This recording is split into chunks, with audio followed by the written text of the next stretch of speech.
The Wild Nomad Guide 2025. Which places we're going to destroy next? Welcome to the Where Are You From magazine. Don't forget to like and subscribe. Let's be honest, if you've been on the road for the past 3 to 5 years, you should probably accept responsibility for destroying Chiang Mai, Kuta, Kota Kinabalu, Kunitachi, Rodovia, Bodrum, and don't even get me started on those small Mexican villages.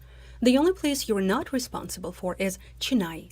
It was always awful. But where are you gonna go next? You can't go back to those places, but what else is there left to discover now that you went to Broadway of nomading? Bangkok, Kuala Lumpur, Uluwatu and Tulum. Off-Broadway, Oaxaca, Ubud, Vietnam and Nepal. And even off-Broadway, Playa del Carmen, Lombok, Madagascar and Cape Town. The answer depends on the type of nomad you are. There are party nomads who live their best Instagram life. There are families with kids who make their living from traveling one way or another. There are those couples who decided to nomad together, only to realize they've made a huge mistake. But now it's too late, because the trip is booked for 8 more months, so they won't stop bothering people to come talk to them because they refuse to speak to each other. There are Canadians everywhere. And then there is this guy.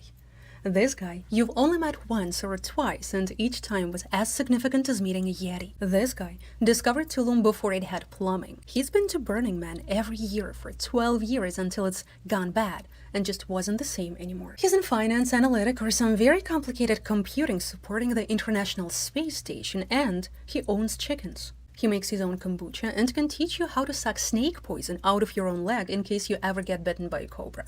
You have too many questions, but you're too afraid to ask. You know the type. So today we're going to talk about where this guy is going next, because he always does some cool shit before we've even heard of it. Here's a list of not too crowded, under-discovered, not yet ruined places, so we can all go and ruin them together. Bocas del Toro, Panama. Bocas del Toro is a set of islands on Panama's Caribbean coast, with each island having its own vibe. You live on one island, you party on another, you recover from hangover on the third, as you navigate by small $2 water taxis. The easiest way to get there is by flying from Panama City to Bocas del Toro Airport, or taking a bus to Almirante and then a boat across to the islands. Housing is ridiculously overpriced for the lack of infrastructure, but hey, they just got discovered. They've never seen money before. For the actual under-discovered places in 2025, you want to head to unpopular islands around Bali. Far enough from the crowds, but already discovered by some speed internet. You want to search for housing on Facebook Marketplace or Traveloka.com. It's a large Indonesian Airbnb booking.com kind of thing. Despite the political climate, the climate in this part of Russia remains perfectly mountainy. Towering peaks, glacier-fed rivers, volcanoes, wildflower meadows, and endless forests. Siberia's untouched nature offers a kind of beauty very few places on Earth can match. You can book a 4 weeks guided hiking and camping trip on one of many Russian websites. If you dare. Did you know that a 2-week expedition to Antarctica can cost you under $10,000? It sounds like a lot of money, but come on, it's Antarctica. The minimum age required for the trip is 10 years old, although yours truly sees no appropriate age in human life to go to such inhospitable environments. Some of us spent millions of years evolving to live in nicer places. Believe it or not, cruises are back. No, not the oversized American Disney World ones. Those were never in. Digital nomads are taking cruises and calling them deep work cruise, for when you just can't afford to be distracted throughout the day, so it kind of makes sense to be on a boat for a few weeks. In Europe, you can hop on a 2-week Mediterranean or Norwegian cruise, very calm and scenic. Around Australia and New Zealand, small expedition cruises explore wild coastlines and remote islands. In Asia, you'll find beautiful river cruises on the Mekong or around Indonesia's lesser-known islands.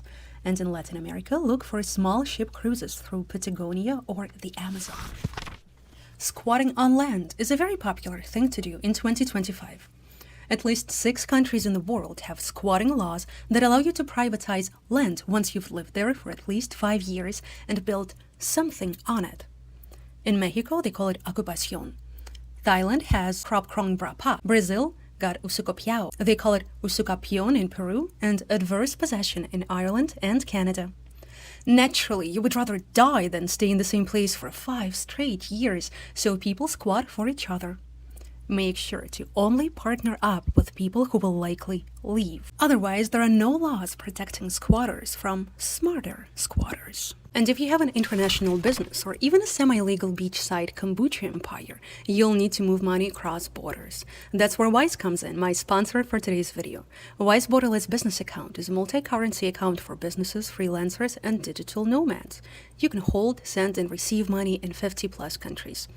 Wise is not accepted in countries you have no business to go into anyway, like North Korea, Afghanistan, Sudan, or Syria. I hope to never see you in Somalia, but to meet you in Bocas del Toro this winter.